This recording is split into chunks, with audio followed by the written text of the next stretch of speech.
اللہ اکبر۔ میرے مالک ذات کے گھوڑے اور تو ان کی قسمیں کرے تو کہا کہ یہ گھوڑے میرے محبوب کے غلاموں کے ہیں۔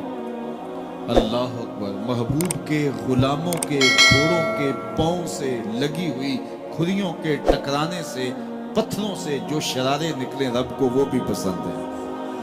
ذرا غور تو کیجئے۔ تو ذات کے گھوڑے بھی ہوں لیکن نسبت محبوب سے ہو تو وہ گھوڑے بھی اچھے لگتے ہیں۔ اچھا ذرا آگے آ جائیے، ذات کا کتا ہے لیکن ولیوں کے سنگ جڑ گیا۔ اللہ نے اس کتے کا ذکر قرآن میں کیا بلکہ اس کے بیٹھنے کے سٹائل کو بیان کیا۔ وَقَلْبُهُمْ بَاسِطٌ ذِرَاعَيْهِ بِالْوَسِيدِ۔ ان کا کتا غار کے دھانے پہ اپنے بازوں کو پھیلا کے بیٹھا۔ غار کی دہلیز پر بیٹھنے والے کتے کی حیت جلوس کو، اس کے بیٹھنے کے سٹائل کو قرآن نے بیان کیا۔ مالک اس میں ہمارے لیے کیا ہدایت ہے؟ ایک کتے کے بیٹھنے کے سٹائل کو تو بیان کر رہا ہے، اس کی حیت جلوس کو بیان کر رہا ہے، انداز نشست کو بیان کر رہا ہے، تو قرآن تو سراپا ہدایت ہے، تو اس میں ہمارے لیے کیا ہدایت ہے؟ کہا یہی تو بتانا چاہتا ہوں کہ ذات کا کتا بھی ہو، سنگ نیکوں کے جڑ جائے تو وہ قابل ذکر ہو جاتا ہے، اور اگر تم میرے ولیوں سے جڑ جاؤ گے پھر تمہارا مرتبہ کیا؟ یہاں تو کتے جڑ جائیں تو قابل ذکر ہوتے ہیں۔ اچھا ذات کی چیونٹی ہے لیکن راہ تکتی حضرت سلیمان پیغمبر کا، تو اس چیونٹی کی گفتگو اللہ نے قرآن میں بیان کر دی اور اس کے نام کی صورت اتار دی۔ النمل، سورہ نمل اس چیونٹی کے نام پہ صورت ہے جو حضرت سلیمان علیہ السلام کی راہیں تک رہی تھی اور اپنی ہمجولیوں سے کہہ رہی تھی جلدی جلدی اپنی بلوں میں داخل ہو جاؤ، اللہ کے نبی کا لشکر بے خبری میں کہیں تمہیں کچل نہ ڈالے۔ اور حضرت سلیمان نے اس چیونٹی کی بات کو سنا، فَتَبَسَّمَ ضَاحِكًا مِّن قَوْلِهَا، اور مسکرا بھی پڑے۔ تو چیونٹی بھی ہو، گھوڑے بھی ہوں، کتے بھی ہوں، لیکن جب اچھے لوگوں کے سنگ جڑ جائیں، نسبت بلند ہو جائے تو وہ قابل ذکر ہو جاتے ہیں۔ تو ہیں گھوڑے لیکن میرا رب رب ہو کے قرآن میں ان گھوڑوں کی اداؤں کی قسمیں کر رہا ہے۔ وَالْعَادِيَاتِ ضَبْحًا فَالْمُورِيَاتِ قَدْحًا فَالْمُغِيرَاتِ صُبْحًا فَأَثَرْنَ بِهِ نَقْعًا وَوَسَطْنَ بِهِ جَمْعًا۔ قسم ان گھوڑوں کی جو تیز دوڑیں تو سینوں سے آواز نکلے، پتھریلی زمین میں جائیں تو پاؤں سے شرارے نکلیں، گرد و غبار اڑائیں، دشمن کے لشکروں کو تاخت و تاراج کر کے ان کے جتھوں میں گھس جائیں، ان دلیر اور بہادر گھوڑوں کی میرا رب رب ہو کے قسم کر رہا ہے۔ یہاں قسم کی بات چلی تو اللہ نے محبوب کے گھوڑوں کی قسم کی، گھوڑوں کی اداؤں کو پسند کیا۔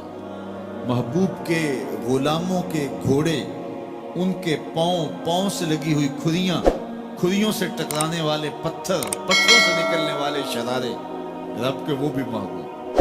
اللہ اکبر۔ تو پھر قسم کی بات چلی تو کبھی گھوڑوں کی قسمیں کی، کبھی محبوب کی راہ گزر کی قسم کی۔ لا اقسم بہذا البلد، مجھے قسم ہے اس شہر کی۔ تو شہر مکہ کی قسم کیوں کی؟ وہاں کعبۃ اللہ ہے، مقام ابراہیم ہے، چاہے زمزم ہے، صفا و مروہ ہے، مزدلفہ ہے، منا ہے، عرفات ہے، قدم قدم انوار کی برستی برکہ ہے، مطاف ہے، حتیم ہے، مستجاب ہے، مستجار ہے، منتظم ہے، باب کعبہ ہے، سقف بیت اللہ ہے، قدم قدم پہ انوار برس رہے ہیں۔ شاید میرے رب نے قسم اس لیے کی ہو، شاید قسم اس لیے کی ہو، لیکن میرا رب کہتا ہے لا اقسم بہذا البلد، مجھے قسم ہے شہر کی، یعنی شہر مکہ کی۔ کیوں؟ یہاں کعبۃ اللہ ہے، یہاں مقام ابراہیم ہے، یہاں مزدلفہ ہے، منا ہے، عرفات ہے۔ کیوں قسم؟ وَأَنْتَ حِلٌّ بِهَذَا الْبَلَدِ، محبوب اس شہر کی گلیوں نے تیرے قدم چومے۔ اے انت مقیم فی ھذا البلد، امام قرطبی نے اس کا مفہوم بیان کیا۔ محبوب آپ کی اقامت اس شہر میں ہے، آپ کے سانسوں کی خوشبو سونگی ہے شہر کی فضاؤں نے، اس لیے مجھے شہر کی قسم کہ محبوب یہاں تم جو رہتے۔ اللہ اکبر۔ تو محبوب کے شہر کی قسم کی۔ والعصر، محبوب کے زمانے کی قسم کی۔ والضحیٰ، محبوب کے چہرے کی قسم کی۔ واللیل، محبوب کی لٹکتی زلفوں کی قسم کی۔ کبھی کہا محبوب تیرے چہرہ زیبا کی قسم، کبھی کہا تیری زلف انبری کی قسم، کبھی کہا تیرے شہر نور کی قسم، کبھی کہا تیرے زمانہ ہنسی کی قسم، اور پھر قسم کا باب چلا تو بات کہاں تک پہنچی۔ محبوب نہ صرف تیرے شہر کی قسم، نہ صرف تیری گلیوں کی قسم، نہ صرف تیرے چہرہ زیبا کی قسم، نہ تیری زلف نور کی قسم، نہ تیرے عہد زرعی کی قسم، محبوب تیری قسم تو ہے ہی تیرے غلاموں کے گھوڑوں کے پاؤں سے لگی ہوئی کھریوں کے ٹکرانے سے جو شرارے اڑتے ہیں، میں خدا ہو کے ان شراروں کو بھی پسند کرتا ہوں اور ان گھوڑوں کی بھی قسمیں کرتا ہوں۔ یہ قرآن ہے نا، والعادیات ضبحا، قسم ہے محبوب تیرے غلاموں کے گھوڑوں، اللہ اکبر، قسم ہے ان کے سینوں سے نکلتی آواز کی، قسم ہے ان کے پاؤں سے نکلتے ہوئے شراروں کی، قسم ہے ان کی خوبصورت اداؤں کی، ان اداؤں والوں گھوڑوں کی قسم، اللہ اکبر۔ یہ قسمیں کرنے کے بعد جواب قسم کیا ہے؟ دیکھیے میں یہاں بیٹھا ہوں اور میں گفتگو کے آغاز پہ ہی قسمیں اٹھانا شروع کر دوں۔ مجھے قسم ہے رب کعبہ کی، مجھے قسم ہے عرش الہی کے مالک کی، مجھے قسم ہے زمین و آسمان کے خالق کی، تو قسموں پہ قسمیں کرتا جاؤں تو جو مجھے غور سے سننے کا عادی نہیں بھی ہے تو وہ بھی متوجہ ہو جائے گا اور سننے کے لیے بے چین ہو جائے گا کہ حضرت قسموں پہ قسمیں اٹھائے جا رہے ہیں، کوئی بات ہے آج تو میرا رب رب ہو کے قسمیں کر رہا ہے۔ تو اس کے بعد جواب قسم کیا ہے؟ تو کان کھڑے ہو گئے، روحوں میں پیاس بڑھ گئی اور سماعتیں بچھ گئی کہ میرے مالک تو قسموں پہ قسمیں کر رہے، کبھی گھوڑوں کی اداؤں کی قسمیں، کبھی ان کے سینوں سے نکلتے ہوئے جو ہے وہ اس مہیب آواز کی قسمیں، کبھی پاؤں سے اڑتے ہوئے شراروں کی باتیں، اور کبھی ان کے پاؤں سے اڑتی ہوئی دھول کی کہانیاں، تو قسم پہ قسم، اور قسمیں بھی گھوڑوں کی، تو کوئی بات ہوگی۔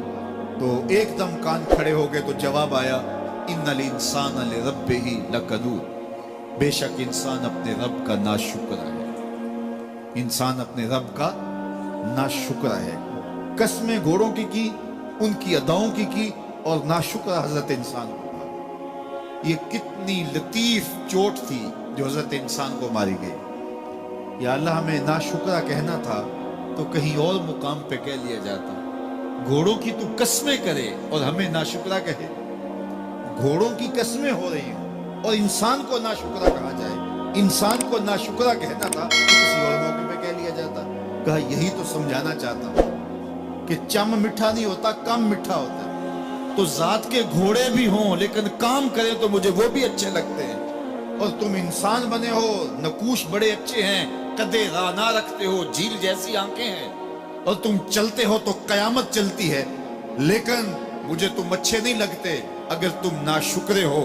یہ ہیں ذات کے گھوڑے لیکن میرے محمد عربی کے غلاموں کے غلام ہیں، مجھے اچھے لگتے ہیں۔ تو وہ چم نہیں دیکھتا، وہ کم دیکھتا ہے۔ تو ذات کے گھوڑے بھی ہوں لیکن نسبت ہو میرے حضور سے، نسبت میرے رسول سے ہو تو رب کو وہ اچھے لگتے ہیں۔ تو کہا والعادیات ضبحا فالموریات قدحا فالمغیرات صبحا فأثرن به نقعا فوسطن به جمعا ان الانسان لربہ لکنود، بے شک انسان اپنے رب کا ناشکرہ ہے۔